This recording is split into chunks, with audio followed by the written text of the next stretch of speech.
programa de hoje vamos contar a história da Carol, que emagreceu 75 quilos e hoje muda a mentalidade das pessoas.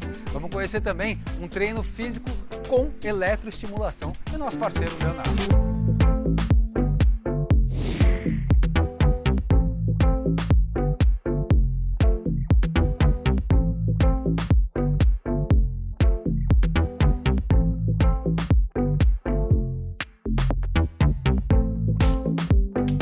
Pois é, esse é o compromisso semanal com a saúde. Hoje uniu uma incrível história de vida com a tecnologia a serviço da saúde, que são os treinamentos físicos de eletroestimulação. É um treino de fortalecimento muscular, tá, né? Mas com alta tecnologia. E tem como objetivo final o ganho de força muscular. Então, em termos de objetivo, algo semelhante aí à musculação. Aqui atrás a gente está vendo eles já praticando. Pois é, eles já estão treinando. Eu acho que a grande diferença é essa, né? A maneira que esse treino é realizado, ele é bastante particular. Ele é um treino muito rápido, um treino de 20 minutos, de alta intensidade. Nesses 20 minutos, seus músculos, 90% dos seus músculos são contraídos durante 10 minutos. Pelo fato de ser intenso, você não precisa treinar com muita frequência. Entendi. Então é um treinamento no final, é um treinamento de 20 minutos, uma vez por semana.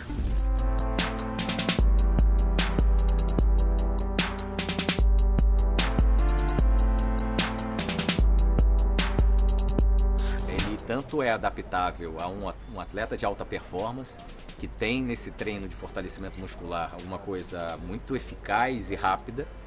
Portanto, ele consegue, então, continuar treinando e aumentar seu tempo de treinamento específico, mas se adequa também a quem não treina, né? Pessoas que não têm, por exemplo, afinidade com musculação ou com algum outro treino de força, seja por não se identificar com isso, ou seja pela questão do tempo. Esse equipamento, ele gera os impulsos elétricos que são controlados, e esses impulsos são transmitidos para os eletrodos que estão na roupa, né? Então é um colete, o colete tem eletrodo para peitoral, costas, abdômen, tem eletrodo específico para as pernas, para braço e para glúteo. E isso é utilizado também como fisioterapia, por exemplo? O conceito de eletroestimulação ele é antigo, né? Ele tem mais de um século e ele vem se desenvolvendo, ou vinha muito se desenvolvendo, e é muito forte nisso, nesse conceito fisioterápico. Ele é uma ferramenta comum para um fisioterapeuta. Bom, então vamos ver como é que está o treino com o Guilherme, que está passando aqui. Não está muito fácil, já está até suando. Você trabalha há quanto tempo com isso? Eu estou trabalhando com eletroestimulação especificamente há 3 meses, né, junto com o Eduardo. Já recebeu treinamento, né, e estamos há 1 mês aberto, mais ou menos. O que você sentiu de diferença nos treinamentos que você passa para os alunos? Você consegue dar um potencial de ação bem intenso, coisa que num treino tradicional de força às vezes fica mais dificultado pela falta de aptidão do próprio aluno. E a segurança, né? A segurança do método é muito grande, então você tem o risco zero de lesão. Ou seja, bom para um atleta iniciante então também? Para o atleta iniciante, principalmente, né? Porque o nível de segurança é muito grande e você não precisa ter um grande ganho, uma aptidão motora para estar intensificando o perfil de treino. E a gente está conversando aqui, você está ralando aí, né? O que ele está fazendo aqui? Porque a gente olha, parece que ele não está fazendo nada. Né? Essa posição é uma posição base nossa, né? Eu pedi para que ele permanecesse aí durante a nossa conversa aqui. Eu vou passar um outro exercício para ele agora. Nessa posição aqui, ok? Você vai somente puxar os braços aqui, mantendo a posição flexa, tá? Vamos lá, subindo. 4, 3, 2, 1. Mais 3 vezes aí. Então, parece que ele está segurando um halter, é isso? Exatamente, como se estivesse carregando um peso. Na verdade, o que é aqui é uma contração. Uma contração tanto da musculatura que está realizando o movimento da flexão do cotovelo, como a musculatura que faz o movimento inverso. Por isso que ele tem esse movimento mais dificultado. Entendi. Tá? Mais uma vez a gente muda, tá? Você pratica musculação normalmente? Não? Pratico. E o que você sente em comparação à sala, isso? Tô sentindo a contração, como se estivesse malhando, só que não tô com nenhum peso na mão, né? Depois de uma sessão de treinamento dessa, dá para fazer uma massagem, por exemplo, para dar uma relaxada muscular? É até bom para você acelerar o processo de recuperação pós-treino. Tá? Como toda atividade física, você distensionar a musculatura que foi trabalhada, aumenta a vascularização local, então você tem um processo de recuperação mais ativado. Legal, e a gente foi conhecer as principais diferenças de uma massagem desportiva para as tradicionais, até aquela de aeroporto. Roda aí.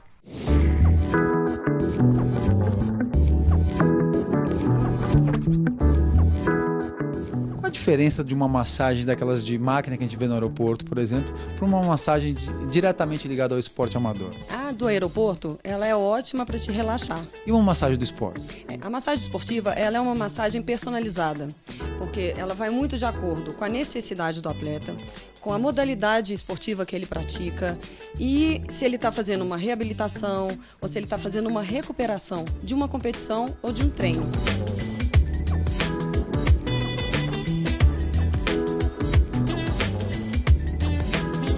O que a gente pede é que o atleta experimente, né, a massagem relaxante, a terapêutica, a yoga, a massagem ayurvédica, a funcional, para que o corpo dele é que vai falar. E a massagem é sempre após o treino ou não?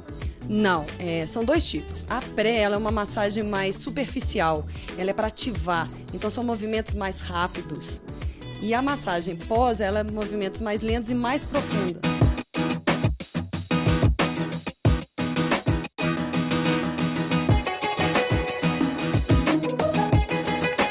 Ajuda na recuperação mesmo? Bastante. E também na prevenção. Sabe aquele dia off, aquele dia que você não faz nada? Ele é perfeito para você fazer.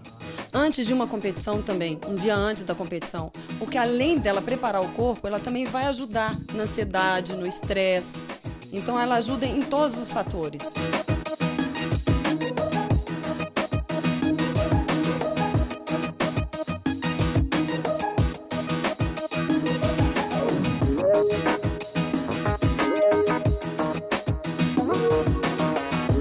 A massagem é o aliado do atleta amador. É aliado do atleta amador e de qualquer pessoa.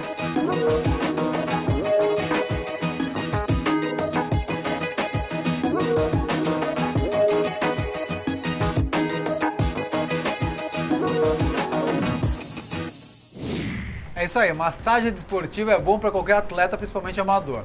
E agora, Carol, tô encucada aqui que você pesava 75 quilos a mais, é isso mesmo? Isso, cheguei a 147 quilos. E você resolveu emagrecer por quê? Estética, saúde, como é que foi a história?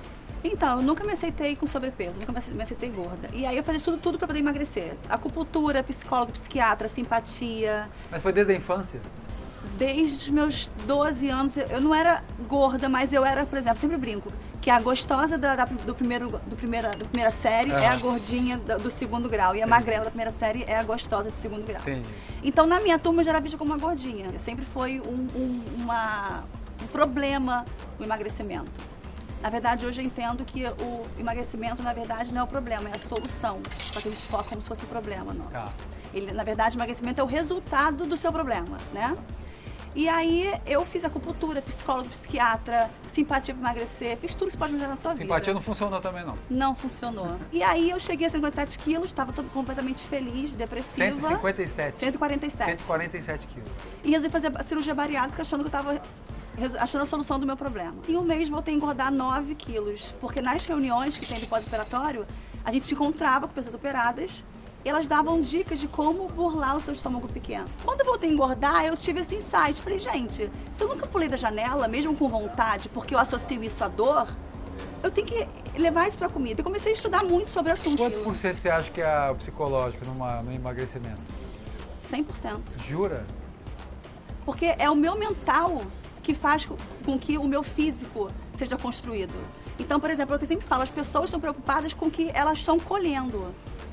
Mas ela não preocupa no que ela está plantando. Carol, você chegou aonde você queria, conseguiu emagrecer. Como é que você se encontrou? Quando? E por quê? Na verdade, quando eu comecei a entender como é que funcionava o meu psicológico, que tudo na vida tem duas verdades e sempre fortalecer a verdade que me impulsionava, eu comecei a me sentir dona da minha vida. Então, eu comecei a entender que o mais importante é você racionalizar.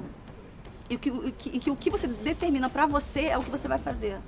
E você tem sempre que, é o que eu sempre falo, se empoderar de que você é capaz. As pessoas tendem a associar a vida dela sempre na verdade que define, não a verdade que impulsiona. E sempre tem duas verdades, tudo na vida. E agora, em homenagem às mamães atletas, vamos conhecer a rotina de Julie Panzera, uma médica que une sua vida de mãe à rotina esportiva. Julie, como é que é ser uma médica, mamãe fitness? Tem um pouquinho mais de responsabilidade, né? Porque a gente conhece, a gente sabe os benefícios de fazer atividade física, de ter a vida ativa, uma alimentação, uma alimentação saudável e também sabe os malefícios da vida sedentária.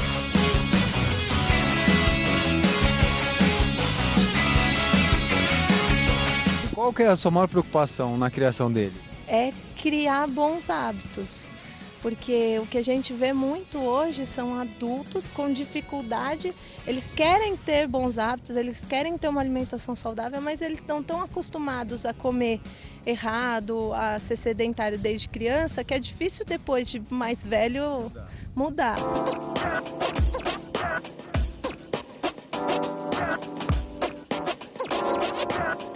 Eu comecei, por exemplo, essa história de fazer exercício com ele desde que ele era bem pequenininho, bem bebezinho. Eu usava ele de pezinho, eu punha ele no canguru e ia andar. Agora, depois que ele começou a se mexer, a brincar mais, ele já não, às vezes ele não quer ficar no colo, mas ele quer imitar. Então, às vezes eu estava lá fazendo exercício, ele vinha do lado e tentava fazer igual. Então, assim, é exemplo.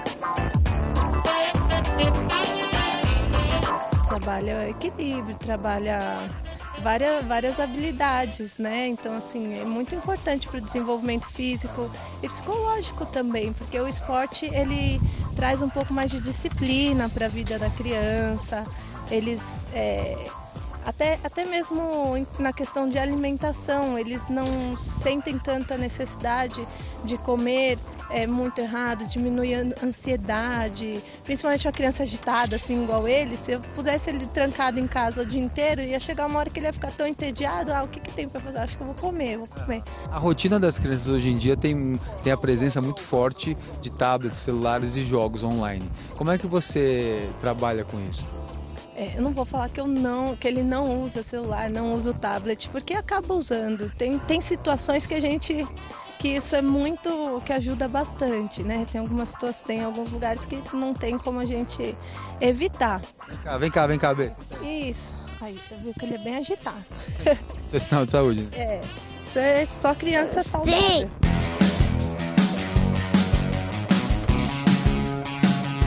Como que é a sua rotina de treinos? Treino corrida, um dia sim, um dia não, e intercalado com musculação. E no final de semana tem os treinos longos, né? Que são treinos que são os mais legais, que a gente sai correndo pela rua 2 horas.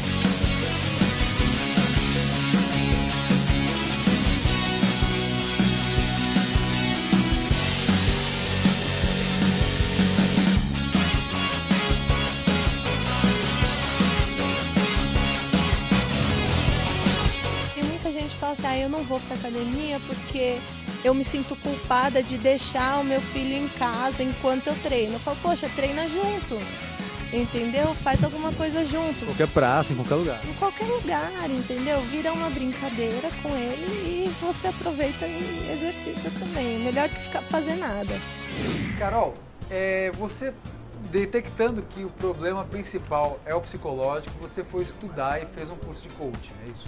Na verdade, quando eu senti que eu tava que eu conseguia controlar minhas emoções, eu não sei porque um dia eu acordei e quis postar uma foto do meu antes e depois. Eu com 147 quilos e depois magra. E sendo que antes eu escondia do mundo que eu tinha feito cirurgia bariátrica, que eu já fui gorda, eu me isolava, eu não queria que ninguém soubesse dessa minha derrota na vida. E um dia eu acordei e falei, vou postar. E postei. Agora, Carol, você se tornou uma influenciadora digital. Como é que você vê as outras? Porque a gente tem de várias profissões e outras que não têm profissão. Como é que você vê esse estímulo na vida de uma pessoa que procura emagrecimento?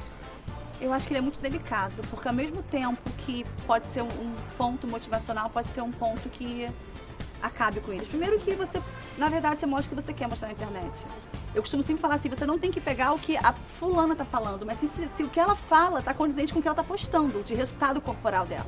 E agora eu quero convidar vocês para virem aqui, ver como é que foi o treino do José e o Guilherme aqui passou, foi um tempinho aqui, né? Foram uns 20 minutos. Foram 20 minutos de treino, né? Como funciona aqui? São 4 segundos de estímulo para 4 segundos de pausa. Então, um tempo total de contração de 10 minutos. Lembrando que você está sempre contraindo 90% da tua musculatura o tempo todo, podendo chegar a 80% de todas as musculaturas. E aí, José, como é que foi? Valeu como treino? Você saiu assim, depois que você sai exausto de uma sala de musculação, por exemplo? Foi pesado. Tô pensando em falar com a Carol para ela me colocar a motivação para fazer isso, que é pesado. Para finalizar o programa, eu quero pedir uma dica da Carol para a mulherada que quer emagrecer. Você acha que o psicológico vale até para quem quer emagrecer um pouquinho? Vale, porque muitos se sabotam pensando assim, tem que perder só 5 quilos, eu tenho que perder para dezembro, posso começar em novembro. Então, o fato de você ter uma meta pequena faz que você acabe empurrando mais com a barriga, como eu chamo.